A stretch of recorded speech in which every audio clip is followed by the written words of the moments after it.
দিল পীড়িতের বেড়া লিচুর বাগানে।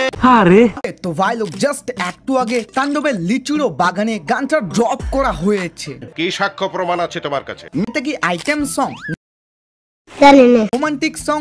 জানি না। না তাহলে কি? আরে ভাই ওটাই তো আমার বলার কাজ। কি বলেন?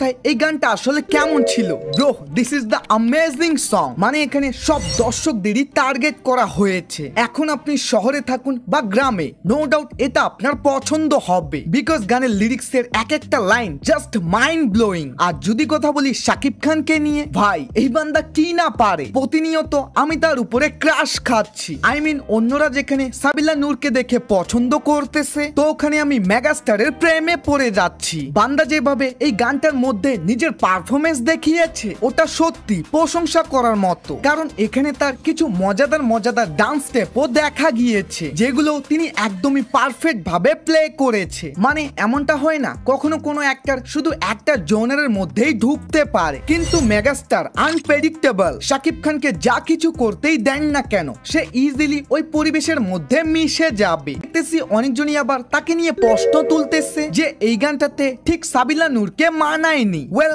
আমার মতামত হলো, যদি আপনি এটাকে আইটেম সঙ্গে নজরে দেখেন, তাহলে হ্যাঁ এনাকে বাদ দিয়ে অন্য কাউকে রাখলে আরো বেশি ভালো হতো। কিন্তু রোমান্টিক গান ভাবলে এখানে আবার সাবিলা নূর একদমই দুর্দান্ত পারফরমেন্স দেখিয়েছে। সাথে শাকিব খান এন্ড সাবিলা নূরের কেমিস্ট্রি নিয়ে যদি কথা বলি, তাহলে দুজনকেই দেখতে একসাথে খুবই সুন্দর লাগতেছে। তবে কোথাও আবার যখন সাবিলা নূর নিজের বেস্ট পারফরমেন্স দেখাচ্ছে, তখন মেগাস্টারের এনার্জি একটু কম। তো আবার মেগাস্টার যখন বেস্ট পারফরমেন্স দিচ্ছে, তখন সাবিলা নূরের ফেসের এক্সপ্রেশন প্লাস এনার্জি এই দুইটা ক্যারেক্টারের মধ্যে ঠিক ম্যাচিং খাচ্ছে না। আই নো এটা নিয়ে বেশি ভাবার দরকার নেই, বিকজ আমি বেশ কয়েকবার দেখার পর এটা বুঝতে পেরেছি। প্রথমবার যারা গানটা শুনবে তাদের এরকম কিছুই মনে হবে না, এবং